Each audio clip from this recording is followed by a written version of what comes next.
and my first job was Saturday afternoons producing New York Yankees games back when we had the games.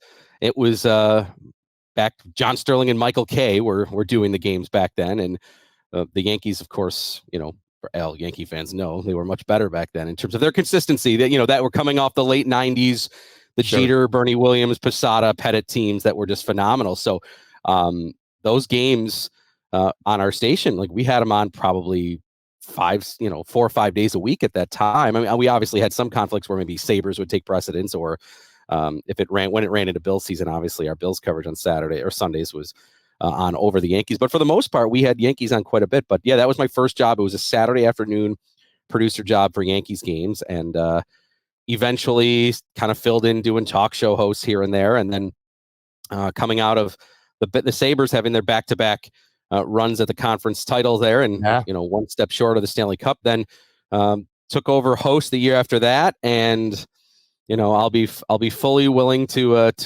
take some guilt in the fact that they haven't won a playoff series since. They've made the playoffs twice early there, but I've been hosting for the Sabres now. This is my 16th season. Wow. That's my main job at the station. 16 seasons. And we're, 2 appearances with 2 first-round exits, one against the Bruins, one against the Flyers. The Villy Leno Easter Sunday game was a fun one there. And then, 13, I'll say 12 because I want to be officially right. 12 straight years of missing the playoffs. And then, of course, we're heading down the road toward 13. I was going to say, dude, you trust me when I tell you, I think you're good saying 13, man, at this point. But I think that it's pretty cool because even if they didn't win a playoff series, they were still a good team back in those days when you first started getting, like I said, when your job shifted to the Sabres, intermission reports, post-game, stuff like that. And now you look at this team, and we're going to talk some Sabres here in just a few minutes. But also, I'm interested in the job and just having to deal with, or how you deal with fans who are frustrated, some over the top frustrated. I've been there once or twice myself, back recently with this team, just the frustration, but also for people who don't know, you're a teacher as well. Tell people about that. There might be some people who didn't catch this podcast back in 2019. So I know a couple of things I asked you the first time you were on, but makes for a pretty busy life because you're also in teaching. Yeah. I was hired to be a math teacher, still teach math classes, but because of just how my other broadcasting jobs have gone apart, I now kind of am I call myself a hybrid teacher, I guess now. I teach half math and half media. We've got a really, really strong media program at Sweet Home, where I teach at the high school, and we have some classes. I'll give a shout out to the lady that I work quite closely with in media, Lisa LeBreak's her name, but she approached me. She had been teaching kind of a film media public speaking kind of thing, and it was she was saying like, hey, we need to kind of update this and let's get some more hands-on projects and productions. And with that, and she had kind of somewhat, I guess, heard about my background with doing it. And we started with the morning announcements, and we got those. We went from the old school Charlie Brown PA, announcements to now we broadcast them on YouTube and share them to the whole school. So that's fun. So the kids get a nice experience with working with a green screen and all the production that goes into making announcements on YouTube. And then it dwarfed into a class, and now we've got multiple classes, and it even spirals into now we have classes where the kids can take it for an ag or university credit and college credit. So it's really, really blown up, and we're really pumped about where it's going. But yeah, so that's how I spend my days from 7 a.m. until 2:30, 3 o'clock in the afternoon. I coach a couple of sports there. I've been coaching boys tennis in the spring. This will be my 21st season starting up here in March. So I've been doing that quite a while. And then last year, really, really fortunate because for those of you that follow me from tee to green stuff, golf is one of my big passions in my life. The golf job opened up here at Sweet Home, and I was coaching varsity golf in the fall. So now I'm coaching two sports there, and the Sabres 82 nights too. So that's been fun. Yes, some of my days are school 7 to 3, practice 3 to 5, the arena from 5:30 to midnight or 11:30 or something like that. So it makes for some long days, but I still have never lost my passion for sports and Buffalo sports, and I still love coaching too. Like every year as I get older here, now I'm in my mid 40s, I keep saying like, all right, I have to cut back because physically I'm just more tired being a 46-year-old now than what I was when I was 26 doing it, but I can't give it up. Even the Sabres, who have definitely mentally driven me into the ground with thinking like, okay, this is going to be better this year. I don't have to do the exact same post-game show all the time talking about, do we have the right coach? Should we fire the coach? Do we have the right GM? Should we fire the GM? Maybe I can actually talk about the games with them having some meaning. And yep, you know, are we circling back on the same conversation again here? Maybe at some point with the Sabres. I want to, you just hinted at it a little bit there. I kind of want to pull that curtain back a little bit, like during the season. All right, so all the stuff that you do, kind of take people who are watching or listening to the show right now a little bit behind the scenes of what a typical day will look like from when you get up to when you go to bed on a night when the Buffalo Sabres are playing during the school year, during the week. I can't even imagine how nuts it is. Kind of take us through that day for you, a typical Sabres game night during the school year, a weeknight. Yeah, sure. So usually I wake up probably just around, I set my alarm for just a little before 6, hit the snooze a couple of times. I probably wake up just about 6 o'clock and get myself the, as everybody would do, shower, change, breakfast, all that sort of thing. And I usually leave for school a little before 7 a.m. And my commute to Sweet Home is about 10 minutes. So that's nice. And then at school, a little bit after 7, we start teaching classes at 7:25 in the morning. So it's pretty early at the high school. And then have my couple of math classes, have my couple of media classes and our morning announcements. And then during the golf season in the fall and the tennis season in the spring, most days we'll either have a practice or a match. So for Sweet Home, our home course for golf is Brighton. So there's some days that after the last class, I drive over to Brighton and my team meets me over there. And we have practice there, or we have a match against somebody. And for tennis, same thing, where at least I don't have to leave the campus for that. I've got practice after school or a match after school outside of the courts. And now if it happens to be a Sabre night, usually if it's at the arena, I'm usually down there a little bit after 6 or 6-ish or so. I talk to Paul Hamilton, talk to Pat Malacaro. Those are my guys down there that help the broadcast go smoothly as well. I'll usually even check in. Dan Dunleavy's floating in the booth next to me, so he and I'll chat for a few minutes. And even during the day, like literally when I'm having my lunch period at school, when I'm eating my sandwich, I'm also going through like Twitter or articles or checking the website for, the Florida Panthers, who they happen to be playing on Tuesday. I'm looking for them, what's going on with the Panthers. Squeeze it in some prep time. Squeeze it in a little prep in there too. Yeah. So I think, yes, that's right. So, it's kind of, we get bombarded now, obviously, on social media with what's happening with other teams. So it's a little easier to maybe follow it than it was even just 20 years ago, where I had to like go search for newspaper articles. Now it's like I can, even just pulling up the team's own content, it's not as challenging to maybe keep up with the other teams. But the teams in the Eastern Conference, I feel like I see so often, and I'm so familiar with their players and their rosters and things like that. So.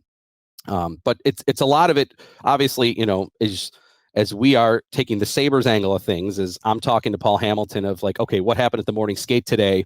What are the topics that you and I want to talk about in pregame? And that's really more of the angle. The game will take care of a lot of what I'm going to talk about on postgame itself, but we usually will talk every game day about, okay, who did you talk to? Who are our pregame interviews? What interesting things did they have to say? And then what sort of angle can we go from there? But to finish off your question, then we're at the game till, let's see, the game ends maybe 9:30, 9:40. Our post-game show for home games, we like to go a little bit longer. So maybe around 11-ish or 11:15, depending upon how interesting the game is. Just because we know we have, obviously, 15,000 to 19,000 people driving home. So we usually go a little bit longer for the home games, just because we know people are in the car a little bit longer. Sure. And we've got a bigger audience for those home games. So then get home a little before midnight and try to get 6 hours of sleep and get up and do it again the next day. Is it hard sometimes? You have that long of a day, and I would certainly think, my God, how's this guy even still got his eyes open? How are you still standing? That's a long day. But is it also a struggle sometimes maybe to be able to unwind from that day? You do a game, you do a post game, and by the time you get home, maybe you're still a little bit wired up from just overtired from a long day. Yeah. The the being on the air, like it does take my brain a little bit of time to relax. That part is sometimes difficult, but as I've gotten older, it's been easier to fall asleep a little bit quicker. People just like yourself would say, like, man, aren't you tired during those days? I would actually say no. It's the days that if I don't have a practice and I come right home, as soon as I sit down, then usually Catches you. Yeah. that's when it catches me. I'm like, oh, your body said, oh, we can relax now. And sometimes, 3 o'clock, 4 o'clock, all of a sudden you'll find me, oh, I just got an hour nap in, which, I think we all enjoy a little afternoon snooze from time to time. So, but yeah, I've got a very understanding and supportive wife that has helped me throughout this. When my son, who's now in high school, was younger, just kind of shuffling the things that you do when you have a kid on nights when I have Sabres and things like that. So, kudos to them for helping me do through this. And I still, every year I'm like, okay, I've got to figure out a way to get it more organized. And then opportunity will come up. I'm like, oh, I gotta do this. I gotta do this. I'm the worst person in the world saying no to things because I always feel like I enjoy it so much. And that's why I really haven't ever thought about stepping back from the Sabres, because every year there's something that I was like, you know what? I want to be down at the arena. I want to be talking to fans. I want to be on the air when something good happens. And I know that many of you are sitting here right now saying, Brian, what are you thinking here with this team? But like every year there's something little. And because you do have the time off, like when the season ends, which now has ended in early April, for what's going on now, 13 in a row, you are tired from doing it 3 nights a week or so. But by the time it comes back to late September and they're back for training camp again and they start it up again, like I'm ready to go, just because of like, okay, this is going to be the year that's going to be fun. The amount of interaction, I know, enjoyment that you get interacting with people through this podcast and through social media. I feel like I've got a whole nother family down at the arena in the press box, whether it's Paul Hamilton or Pat Malacaro or Dan Dunleavy or our engineer, Tom Manny, or just even some of all the other media members and reporters, like getting to see them and chatting about the team and chatting about each other's lives. And I'm just not ready to walk away from that, in the sense that I enjoy all these personal interactions so much, beyond the fact that, we're still down there watching a sporting event for a team in Buffalo that obviously, the community is rooting hard for. And I am rooting hard for them too to succeed, because guess what? More people will find tuning into our pregame shows and postgame shows a lot. They find that to be a lot more interesting. I mean, that's one thing. Yeah. That's one thing that I always feel like, Patrick, that I think fans are totally wrong with when, you hear one of our talk show hosts, like, get on somebody from the Bills or the Sabres, or like get on Sean McDermott, or get on Don Granato, to think like, oh, the media is rooting against these teams. Like, I'm not going to speak for everybody that's a media member, but I feel like every media member knows the better the team is, the more people will tune into their coverage and listen to their shows and click on their links and read their articles and listen to their podcasts. So there is really not a lot of benefit to the team being awful as a media member. If the Sabres are really good, more people are going to listen to WGR and the Sabres games and listen to my post game and want to call in and want to tweet back and forth. And so I want them to do well, even beyond the fact that I've grown up in Buffalo. Like I've done this long enough now to feel like I can separate myself rooting for the team in terms of their success, but also doing the job properly and unbiasedly on the air, that I can do what I feel like I have to do there. But for any media member to say like, oh, I'm really rooting for them to go down, well, then they don't really care about their job in terms of maximizing the audience. I'm glad you said that. I respect that. And I'll take it even a step further. I feel that there's a lot of people out there, they won't necessarily say that it's not even about rooting against the team. It's when they say that they don't care if they win or not. It's the job. To some extent, that is true. I mean, you got to do the job as a job. You got to be objective. You remove the fandom when you're covering the team, especially journalistically. If you're like somebody from the Buffalo News, somebody like that, right. I get that. But anybody, football, hockey, I don't give a shit who it is. And I've said this directly to them. If you're telling me that you don't care about the team or if they win or not, I think you're full of shit, because with all due respect, what you said. When the team is good, when the team is winning, people will consume more. It's just as simple as that. Whether it's you on the radio side, whether it's picking up an article and reading the newspaper, whether it's tuning into a TV sports talk show, whether it's calling into WGR, podcast, numbers are better when the team is good because people are interested.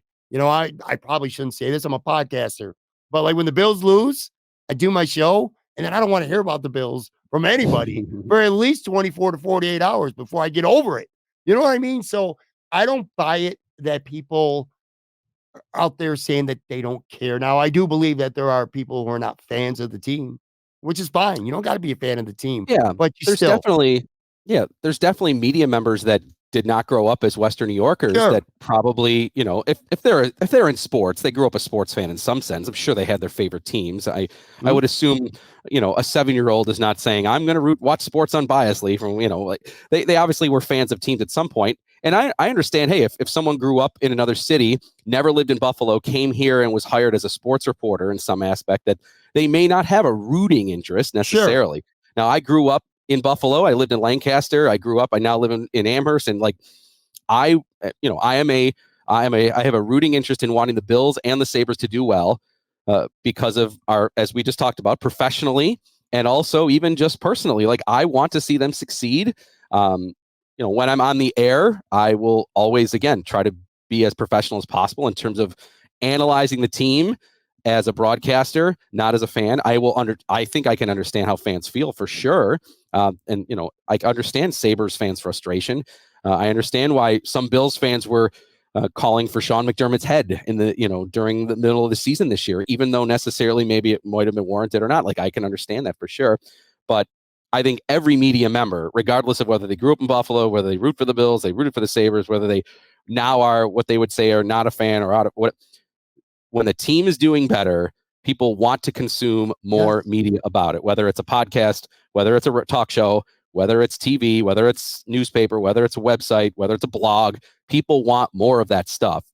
And I think that when the team does better, that just goes hand in hand. So I agree with you. And for anybody to say like it really doesn't matter, like, well, then I feel like then you're not truly interested in maximizing whatever platform you're working for. Yeah, absolutely. And I want to be clear too, because I'm not suggesting that people are lying when they say I'm not a fan of the team. They can be very truthful with that, but they do care about the team playing well, was my point, because then people are going to want to read their stuff, listen to their stuff, whatever it may be. I want to talk about some radio callers here in just a minute, but I'm reminded because when you started talking about your job with school and the media cuts, I remember a couple of years ago, you were so kind to ask me to speak to your class. It was via Zoom. I think I was still living in Florida about podcasting, and I still remember that. It's funny because I have these guests on the show, media people, athletes. I don't even flinch anymore. I'm just so comfortable doing this. I feel like you and I are just having a casual conversation. But when it comes to stuff like that, nervous as hell, man. Nervous as hell. I like what you guys are doing, by the way, with the media class and podcasting and stuff at Sweet Home, because I really think that's kind of like the future of this industry. Not necessarily to some extent podcasting, but just media. And I think, Brian, we're living in an age now where you're going to see more and more people. I'll use Tyler Dunn as a good example. And I know a lot of Bills fans out there feel some kind of way about him over to some Sean McDermott articles. Not that, but I'm talking about just what he's done. He worked for a newspaper, then he worked for the Bleacher Report, and when that came to an end, he decided to kind of gamble on himself. He made a name for himself, started his own Substack, writes as a podcast. Things like that. I think you're going to start to see over the next handful of years more and more people in the media who might be at a newspaper right now or write for The Athletic, things like that. I think you're going to start to see more people go that route where they're their own. They make a name for themselves. They pay their dues and then they kind of go their own way and embed on themselves a little bit. I think podcasting and broadcasting is it's a great art to learn. And I think it's useful, even if you're not a podcaster as an adult. I think it's a very useful tool to have at a young age like that.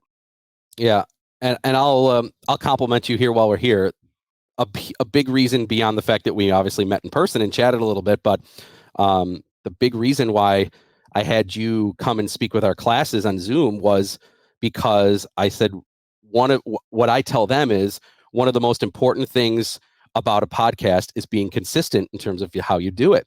I said there's so many podcasts that you see out there that do it, and then they kind of fade away, and then they'll come back like a month later, and then they'll do it, and then they'll do it for 3 weeks, and then all of a sudden they disappear for 3 months, and then all of a sudden it'll come back. I said, if you have one of the most important things, and I'm telling these teenagers here that are maybe interested in doing it, anybody can start a podcast.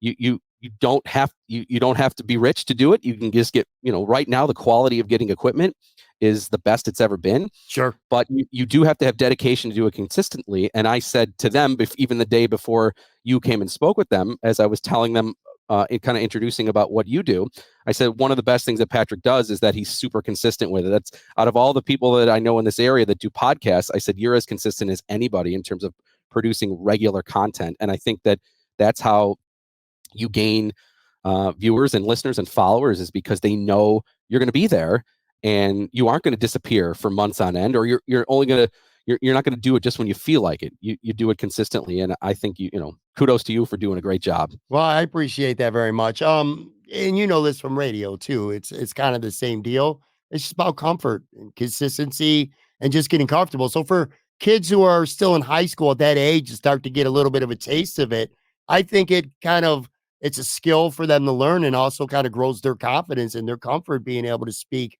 with other people listening. And again, I just think podcasting is a big part of not just the present, but also the future. But so is calling into radio shows after Sabre games or before Sabre games, talking about the team during intermission. Before we go to a break here, I wanted to ask you, because then we'll talk some Sabres specifically, but how frustrating can it get sometimes especially when you come off a season like last year? The team was young. I think last year was unexpected for them to be as good as they were. They come within 2 points of making the playoffs.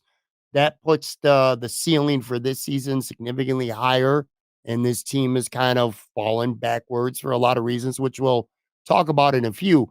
But the fans, it's, and on one hand, it's like, God, I can only imagine how annoying some of those calls must be. But on the other hand, I would imagine that you have some sense of almost like empathy for them. They're suffering in a way. I mean, it's sports at the end of the day, but still it's frustrating. It makes you angry sometimes watching this team play. And they always say don't shoot the messenger, but sometimes, Brian Koziol, you are the messenger. When they call in and then they shoot you. But just talk about how maybe it can be a little bit difficult at times, just on bad nights, bad games, or bad stretches, as part of that job. Yeah. There's two challenges I feel like that you bring up here for me as the host. One is, what are fans wanting to say? How are they feeling after another bad loss or another bad night and again, the home games tend to be more of a stronger reaction because people are in the building. They've invested their own hard-earned money to go, and they're leaving, and now all of a sudden it's like they want to tell somebody how they're frustrated, and obviously the post-game show is a platform to do that. Sure.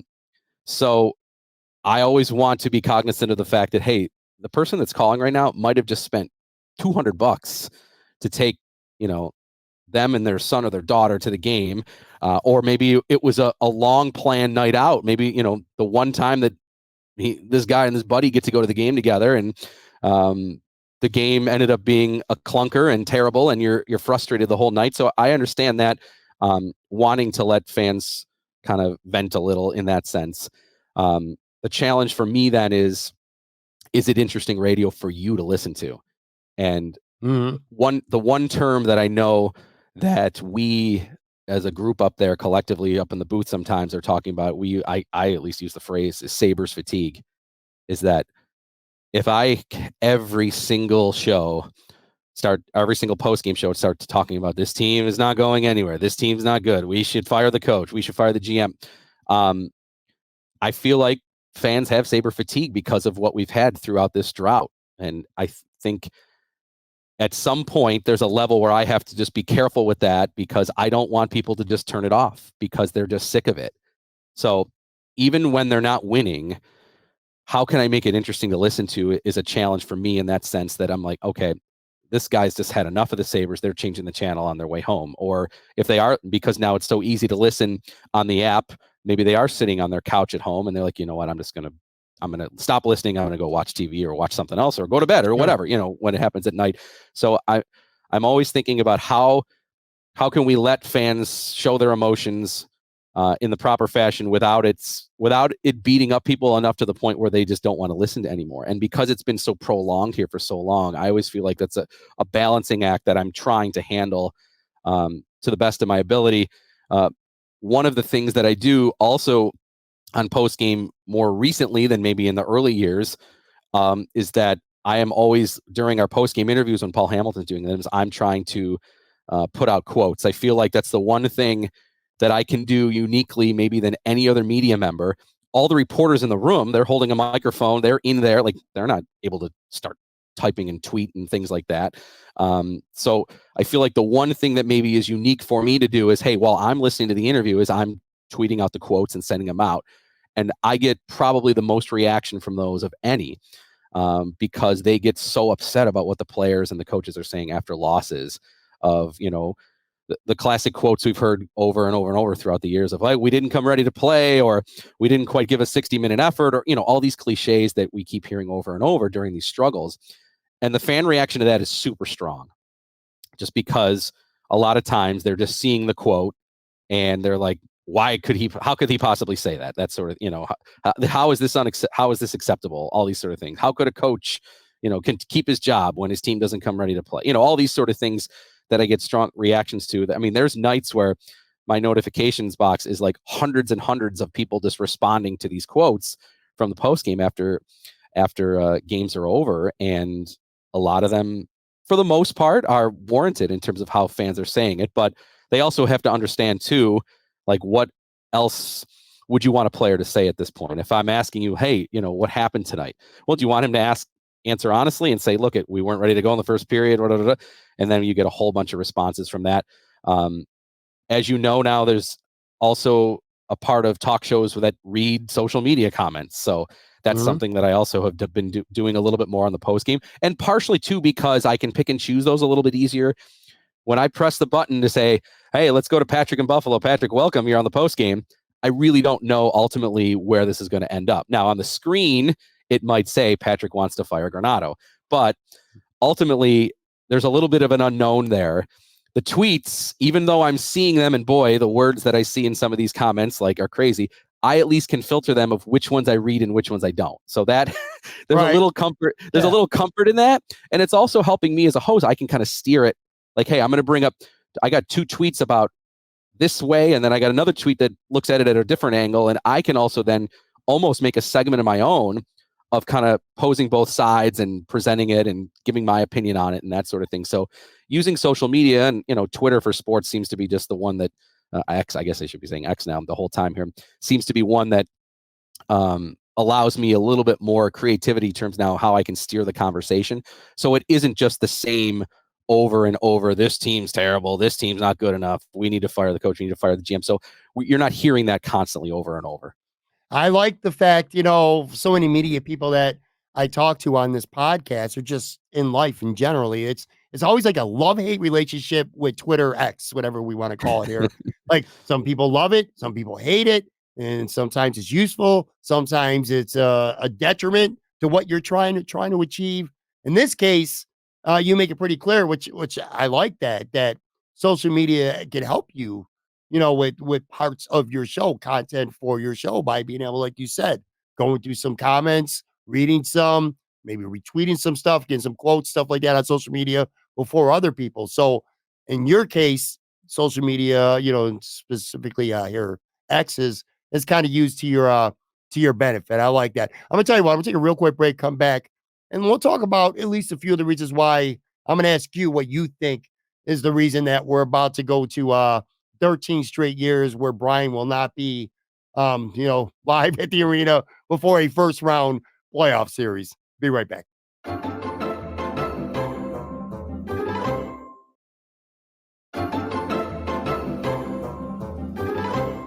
All right, I am back here with Brian Koziol from WGR-550. Look, I'm not going to ask you something that I'm sure you haven't been asked by callers a million times over the past couple months, but I look at this team and, I'm pretty honest about where I'm at with the Sabres. Like when it comes to the Bills, I'm locked in. I am as locked in as somebody can get on the football side. The hockey side, I watched the majority of the games. Um, I kind of hate this team right now, although they've won 3 in a row. So now I'm getting back on that bandwagon, inching my way there little by little. But I went through some stretches where I've legitimately hated this hockey team. They've been unlikable to me. Not last year, but a lot of this year. I'm just being honest with you. But anyway, to me, I look at this team. They played 58 games. They're on a 3-game winning streak. And by the way, Sunday night, Carolina, I actually wanted to ask you about that too, because that atmosphere felt fun. I could feel it on TV. And there's been a lot of home games this year where I kind of felt that vibe watching the game. But anyway, my point is this, Brian, they're 14, 11, and 3 on the road, but they're just 13, 16, and 1 at home. And then last year, when they were good, they were 25, 13, and 3 on the road, missed the playoffs by literally just 2 points, but they were only 17, 20, and 4 last year. I think last year for sure, and kind of into this year too. I think the big question is like, why does this team seem like almost like night and day better on the road this year than they do at home? Because the metrics don't look that different when you look at them. So Don Granato was actually asked this. I want to say the last road game when they won in Columbus. Just what they're 7-1 now on the road in 2024, and last year too, with this majority of the players, the same group of players here. They had a nice winning record on the road, comparable to the best teams in the NHL. But the best teams in the NHL also have a nice record at home, too. I mean, that's supposed to be an advantage, whereas the Sabres obviously had a terrible record at home. And this year, it's been pretty similar. So Don Granato said, look, here's what I can tell you why I think we do well on the road. He said, because we're a young group, we tend to hang together more. There's a lot more bonding on the road, he said, which allows for more talk of the game and thought of the game and processing of what we're going to do in the game throughout the day. We're eating meals together. There's a lot more bonding that occurs. And he said they feel very relaxed on the road because a lot of their other responsibilities that they may have at home, house, family, other things. Young babies. Yeah, young babies, things like that. Guys are having babies now. Yeah. Yeah. They have much less of that on the road now. So he says they seem to just relax more and they tend to play more freely in the style that he's looking for them to do. Said at home, all those variables of us being together, being in the hotel, the meals together, the talk about the game, he said, we can't control that at home. There is the morning skate. Sometimes it's optional. Sometimes, guys are there. Sometimes they're not. But the hours during the late morning and the afternoon, he's like, we can't control that. We can't expect at home here for them to just sit in the arena for 7 hours before they start to get ready to do their pregame routine. So they do what we all do. We have lives the rest of the day that we have to manage. And some of those can be stressful. And some of those things maybe allow them to maybe not think about the game. He still hasn't quite, ever really fully addressed what I think is always the elephant in the room. And that is the fan reaction in the building. Yes. Yes. On the road, there's some even motivation. I feel like I've heard from them saying like, hey, we love hearing the Canadian fans get on Montreal when we are playing better. We love hearing the Toronto fans boo the Leafs because we're up on them. Like that drives them. At home, though, and I'll quote Paul Hamilton for this because Paul's at all the road games. He said that the Sabres fans are the quickest to turn against the home team as maybe there would be in other buildings. He said some buildings, when it's not going well, it's just quiet. Like there's just, there isn't that strong reaction. And I would say part of this is, I think, just the passion of this city that they have for their teams and how much invested they are for all the variety of reasons we've been talking about. But because I think fans that are in the building now have gone through this long drought, they are just, up to here with just not having the patience anymore.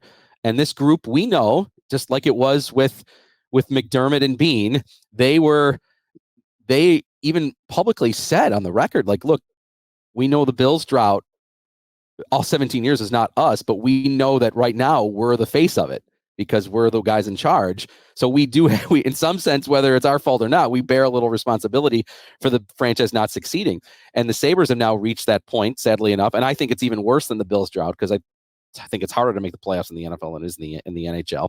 But now, Don Granato and Kevin Adams are the faces of going on a 13-year drought. And yes, almost all of these players on the ice have only played for a few seasons for this team. When there's a bad first period or a bad goal against or a bad play, I think a lot of the extra negativity that you feel in the atmosphere in the building, I don't think it's all directed at that exact moment. I think it's directed of the 13-year drought and people just being upset of how long it's gotten. And I don't think that's fans' fault either. I think that's just naturally what they're feeling because people are so passionate in the city about this franchise. And I think it doesn't take much to have the whole city buy back in. We saw it even just last year. The Sabres played good hockey for 1 month, and it felt almost like they were on their way to the Stanley Cup with how great it was in the city last year. So I don't ever want to say Sabre fans shouldn't boo or whatever. I just think it's just their natural reaction. But because it's been for so long and so prolonged, the players that are just currently wearing the sweaters and the coach that's currently behind the bench and the GM that's currently sitting up in the press box, they are just the new faces that are getting the brunt of this frustration here that's been here for so long. I'm glad in this case that I get to talk to you about this as opposed to say somebody like Lance Lazowski. And I love Lance. There's no diss to Lance whatsoever, but Lance has been here a couple of years. You know what I mean? He didn't grow up in this area. So you've been around, you grew up here, firsthand what it's like. You were at WGR, even if you didn't start doing Sabre stuff until, like I said, the cup runs were pretty much done at that point. But you were here. You know what it's like, the city, when the Sabres are contenders. You see the passion. You know what it's like firsthand. You've seen it with your own eyes many times. I like, it's something you got to be really careful about because you can't blast. The building sucks. All right. That's what I'm going to say. A lot of nights I've been to some games. I felt like I was at a morgue at times, but who am I to be mad at fans for that vibe? Because they've been beaten up now for so many years. Brian, this is going to be year 13. I think the Sabres have had 2 winning seasons during that stretch. Not making the playoff, 2 winning seasons. They have finished dead last in the NHL 3 times, more than they've had winning seasons during this stretch. I just feel like the atmosphere it just feels real low energy at times, but it's really hard to get on the fans. But this is where I agree with you. The players, these young guys especially, it's not on them that this team didn't make the playoffs for going on 13 years. A lot of these guys are young core players, and they've only been here a couple of years. It's kind of unfair that they're carrying the burden of so much fan frustration. But it is apparent that they're a different team on the road than they are at home for whatever that reason may be. I don't like to say a lack of leadership because I don't think the Sabres necessarily lack leaders, but I don't know, man. This team just comes out and it feels like sometimes they're sleepwalking through the first period at least, if not half a game when they play at home. It's tough because I want more energy at the games. I think the players would thrive off more energy. So the fans having more passion and energy, I think directly helps the team. But like Sunday night, but it's hard to really be mad at fans for booing or for just not really doing much of anything at the games. The atmosphere, third period overtime shootout for the Carolina game on Sunday night, you said it. It really was energizing to the team. Yeah. And they comment on it when the fans are into it, that how it helps them so much. So I guess if anything, if fans are looking for some sort of signal or encouragement to say look, when the atmosphere in the arena is good, it does help them. With that being said, I mean, again, I can't sit here and say, well, when the Sabres are down 2-0 after the first period and they look lackluster, don't boo. I can't say that either because I understand that feeling in that building it's rough. And I guess, a lot of it is the chicken or the egg conversation of well, if the fans and the atmosphere was better, would the Sabres perform better? Well, if they perform better, then the atmosphere would be better. Like, which one really is it? Well, they kind of go together. They kind of go together. Right. And this group is not on the hook for 13 years, but they're currently the ones that are playing for this team and wearing the jerseys that everybody's rooting for in that building. So it does make for a weird dynamic. I wouldn't say it's like it was for the tank year. That was just maybe the most unique thing I've ever experienced in person, with a fan base and its players. Hearing when the other team scored, like it hasn't gotten to that level. Like when the opposition scored, like that Sabre fans would cheer. That was one of the like just weirdest moments ever that I feel like I'll ever partake in being in a building for, with how that year went. Currently, I think this team, like you said, last year was super likable, and I think fans did reinvest themselves. A lot of them said, I'm back in this year because they are likable. And when they got off to another poor start, and a big story of the season has been their poor starts even within games. They've been one of the worst teams in the NHL in the first period with their goals scored and their goal differential. So that immediately triggers those old feelings of past failures, and of, here you go again, you're down a goal already, or you're down 2 at the end of the first. And what are the fans in the building talking about during intermission again? Should we have the right coach? Do we have the right GM? Like the same stuff that we've been having throughout all these years. And I get why it kind of feels at times in that building like it's not anything like you'd want a home field, home ice, home court advantage to be for any sport. It doesn't feel right. I'm not blaming anybody. I feel like it's the combination of just everything that's occurred here. And it's only natural. You've got a still a younger team. I feel like they are going to react more when the fans are into it on the good way. And they also might take it a little tough when they're getting booed, or like they said they did when they heard Don Granato, the chants for fire Donnie that night against Columbus. Like the players heard that. And, we also know that there was some games here lately that they haven't gone out and saluted the fans at the end of the game with the sticks as a way of supporting their coach. And I think that's great that they're supporting their coach. Would I have advised them to do it in that manner? Not necessarily, but I think it's great that that they still want to play for their coach. I mean, we have probably gone through a handful of coaches over the last, decade plus here where we've sat here and say, do the players really want to play for this guy? Whether it was Housley, whether it was Bilesman, whether it was Rolston, clearly not Ralph Kruger. That was an easy one for all of us to see. You didn't have to watch all the games to figure out the players didn't fully buy into what Ralph Kruger was saying. I still think this group is buying in to what Don Granato is saying. I do think they like him. I do think they want to play hard for him. To me, there is still a big mystery of why we're seeing such inconsistent efforts, especially at KeyBank Center. It's just crazy this season as a whole, because like last year, I mean, again, they almost made the playoffs. They were fun. They were entertaining hockey games. Even when they lost, most of the games were fun. And there's just too many games this year where it seems like they're just not ready to play in the first period. Like you said, they fall into a hole they can't get out of. But it's the goal scoring. And I think that's the biggest enigma with this team right now, is because last year they were third in the NHL in scoring. Right now, as we record this, they're 22nd in the NHL in scoring. And specifically at home, I looked up these stats. I'm a stat guy, Brian. Tage Thompson's got 7 goals in 27 home games this year. Alex Tuck has 4 goals in 24 home games. Dylan Cousins, 5 home goals in 29 home games. Skinner is the only guy on the team who's got double-digit goals at home. He's got 12, and he might be out for a bit now. And the only guy with more than 8 is Peterka. Do you see a reason why this team's just not scoring the same as it did last year? Or is it just, I don't know, I hate to say it, but dumb puck luck? I mean, I know that sounds like a cop-out, but is that legit? I don't know what's going on, because this is the same players, and they got a year more experience, but they're just not scoring the same like they did last year. Yeah, look at last night in the overtime. It's tied, and Tage Thompson gets the gift of all gifts. He gets that turnover, and he walks in all alone on Spencer Martin, and it was like deke, and then he eventually lost control again. He got a poke check, and he didn't even get a real shot off. To me, that's such a sign of confidence that he doesn't have it right now. Last year, he walks in and just rips it by the goalie with his lethal shot. I think he's been playing better as of late.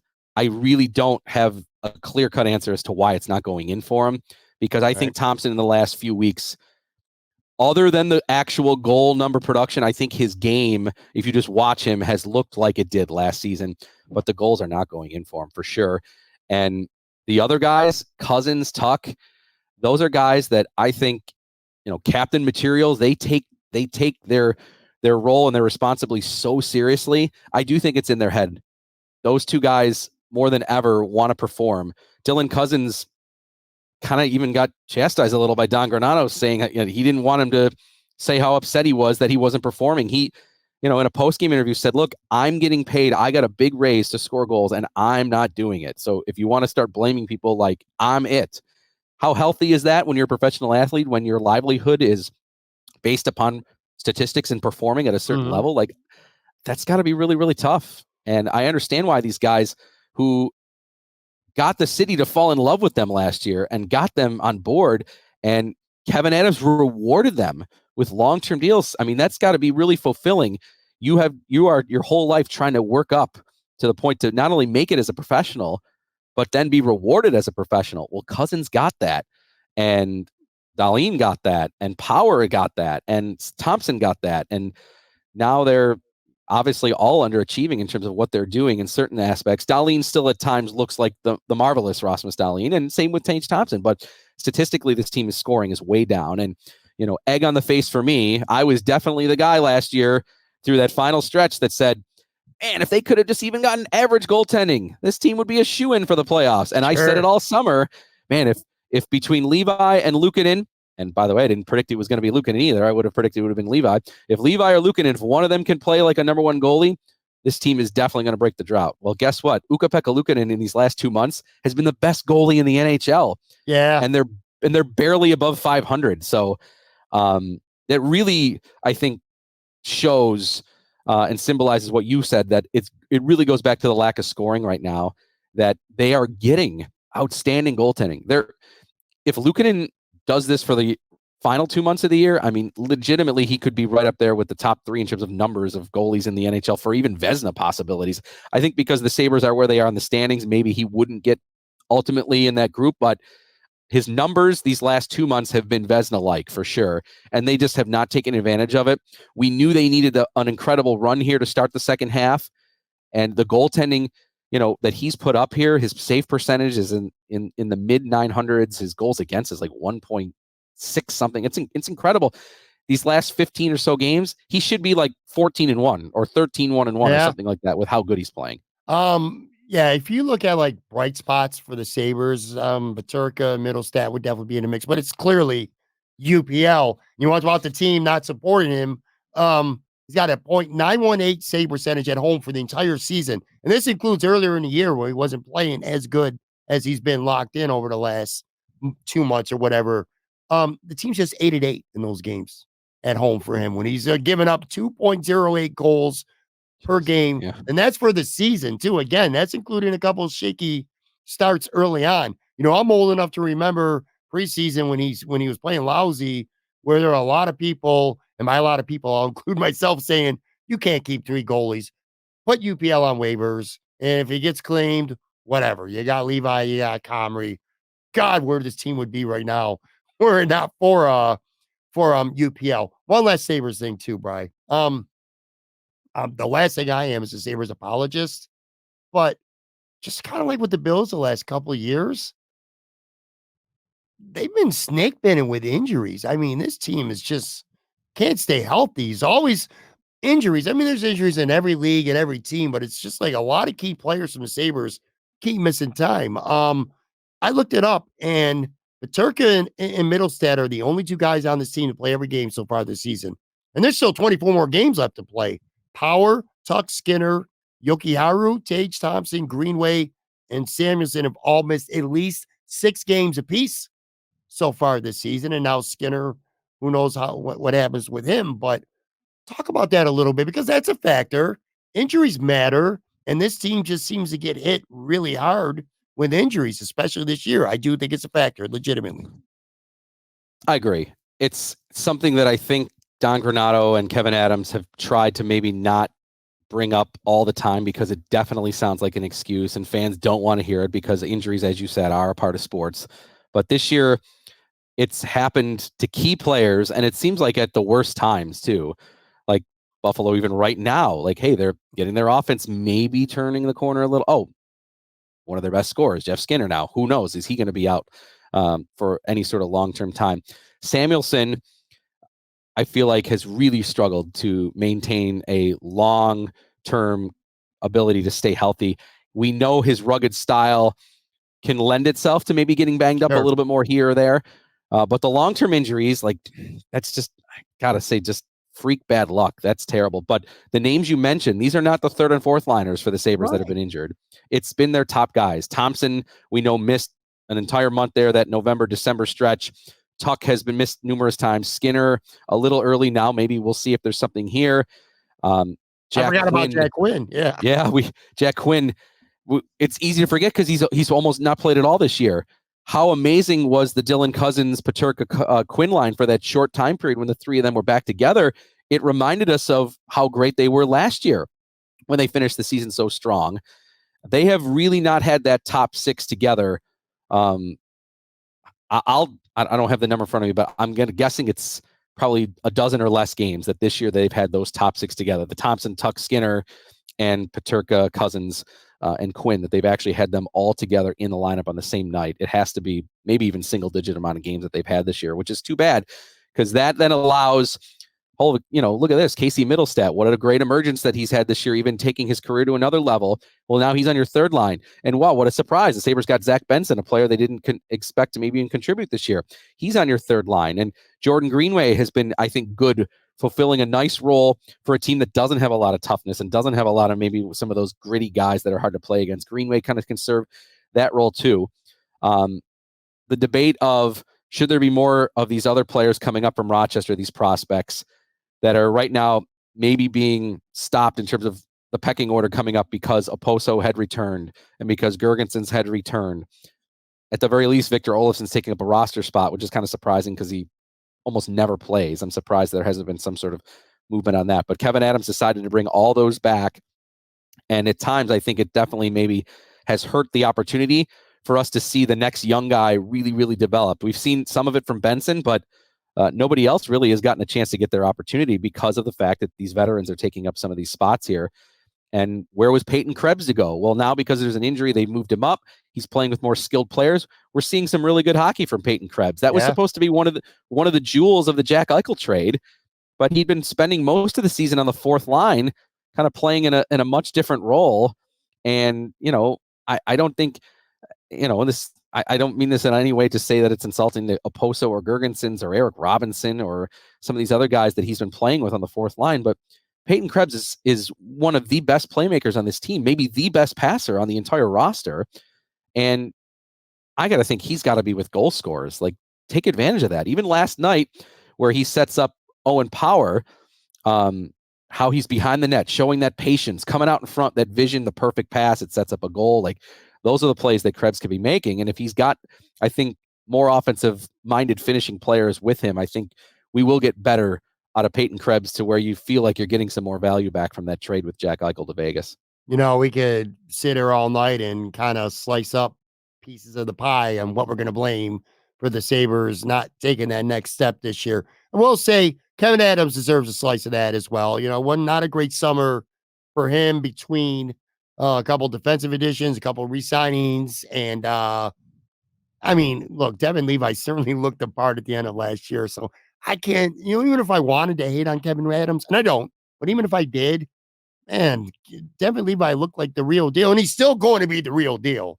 But he looked like he was going to be the real deal right now, and as it turns out, that's going to take a little more time. Still not that big of a factor though, because UPL has played outstanding. Even if Devin Levi was here and playing the UPL's level, the Sabres would still be where they're at right now because of the goal scoring.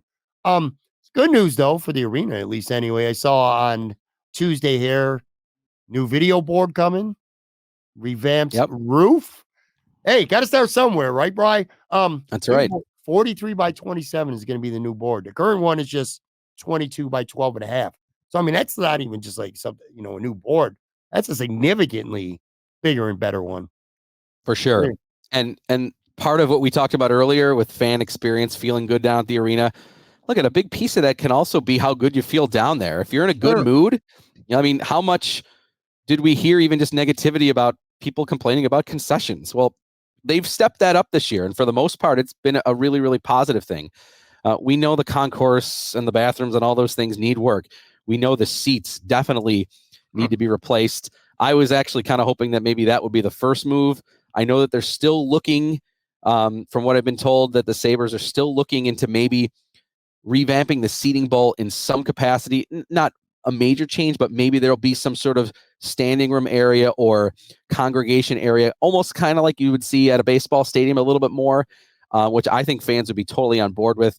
I know it's really tough to really have a true open concourse in a closed venue like that, because, otherwise you'd have to really just start from scratch, building over with the concrete and things like that. But I think you're going to see wider seats, nicer seats. That's just part of what, now state regulations, you just have to have. I mean, the Bisons are going through this too with their transitions from their red seats to the green seats at the ballpark. You have to have a little wider seats now for just kind of just today's amenities and specs and things like that. So those are coming. The scoreboard's going to be a big piece of it for sure. The other arenas around the NHL, that the scoreboard that you see there now is definitely not up to snuff in terms of how it compares. So I think that'll be really nice. I thought something that looked really neat that I saw in that photo today is that they're actually going to have screens underneath inside of it, so that if you're sitting down really, really low, you'll be able to look up and there'll be some screens underneath inside of the big scoreboard. So you'll be able to take in a lot of that too. The roof, I know people are saying, like, why do you need a new roof? If it's not leaking, what's the big deal? Well, part of it is the support system is not set. I was hearing that it really wasn't structurally sound enough to maybe hold a brand new scoreboard, and some of the other things that they want to do up in the catwalk area to maybe improve the whole area up there. So that's a big piece of it too. There were some leaks at some times over the past few seasons too. So I know that was a piece of it, but I think for the scoreboard to be done, it had to have the roof be done. If people are wondering, like, well, scrap the roof, give me new seats. Like, I think the roof scoreboard thing just happened. They have to go together. I think that was kind of the combination. So it's a start.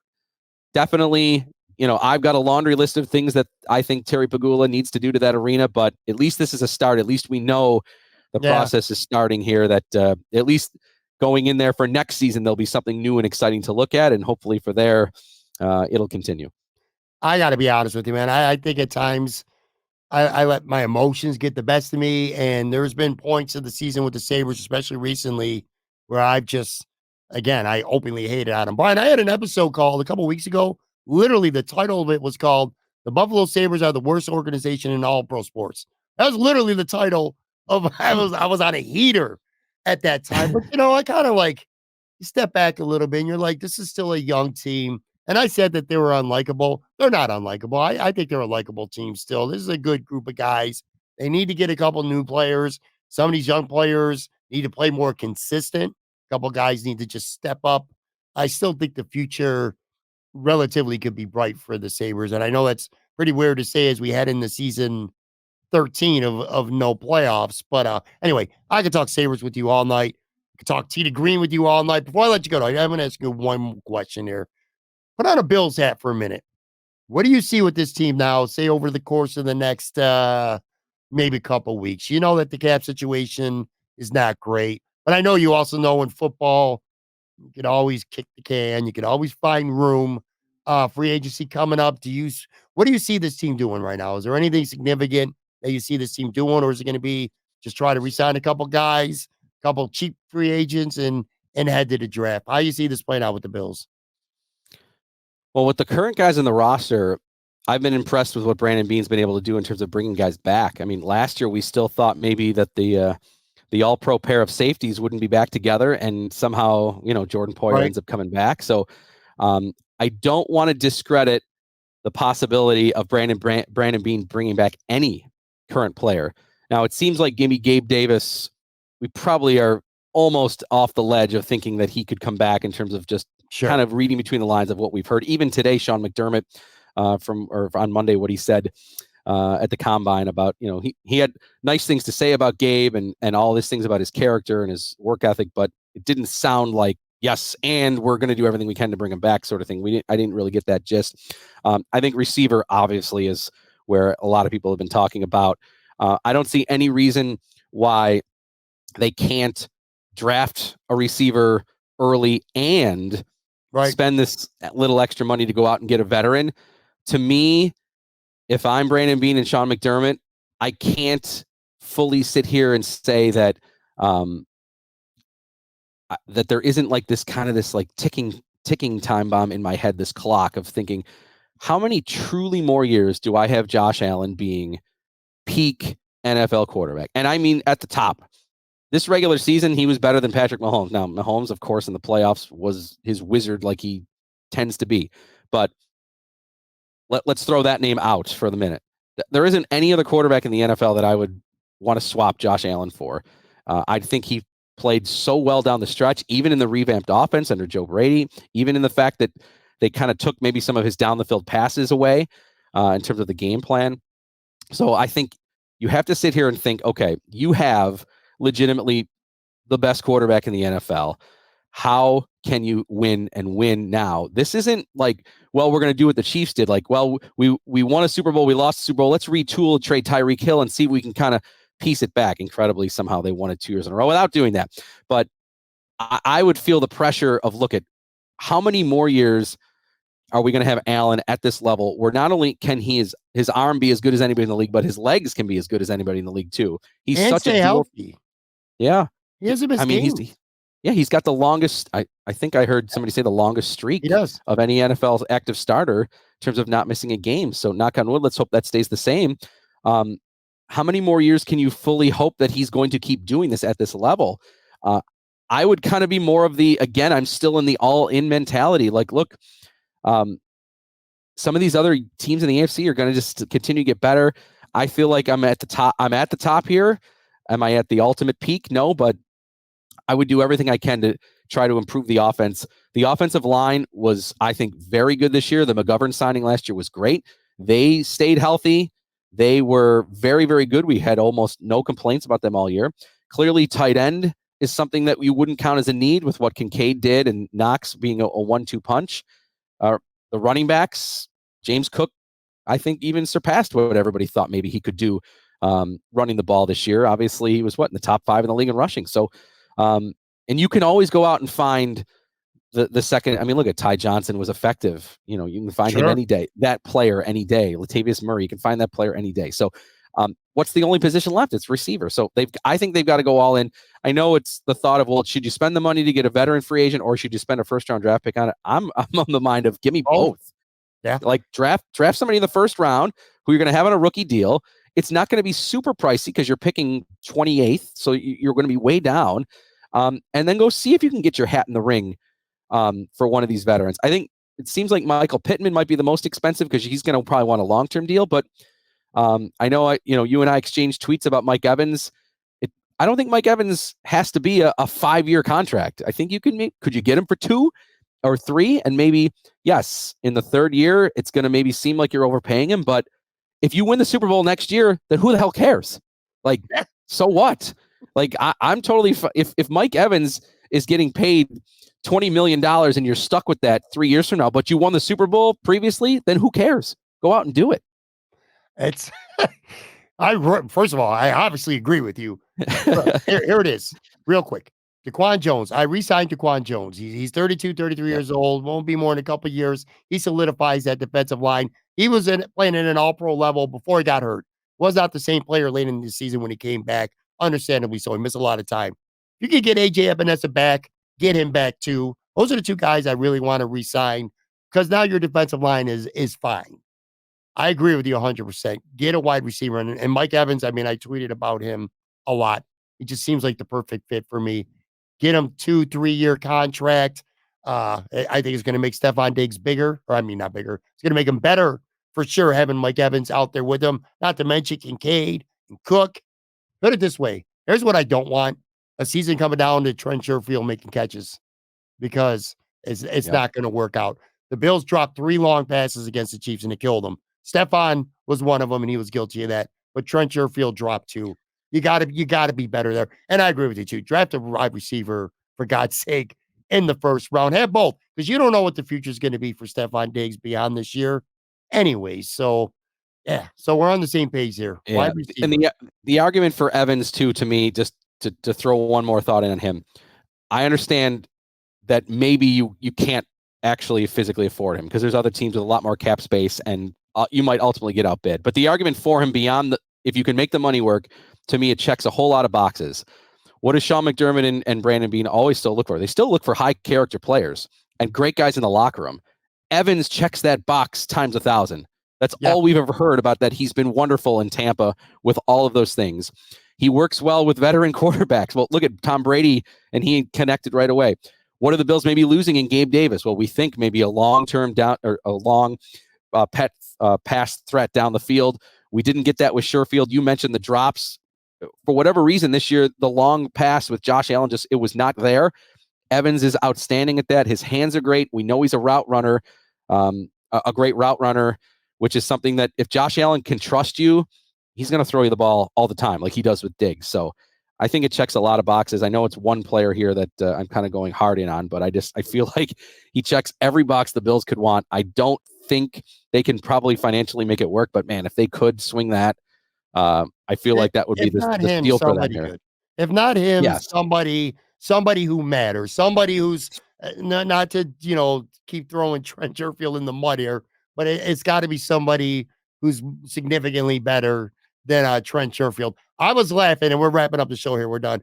I was laughing because I get a hockey guy on here. We talk hockey forever. And in my mind, I'm like, over the last 5 minutes, I'm like, that's what I'm going to clip. So like tomorrow when you go on my Twitter and it's talking Buffalo and I say Brian Koziol from WGR, we're talking Sabres, this and that, the clip's going to be you talking about Mike Evans. I can tell you that right now because that's what got me going the most here, bro. Yeah.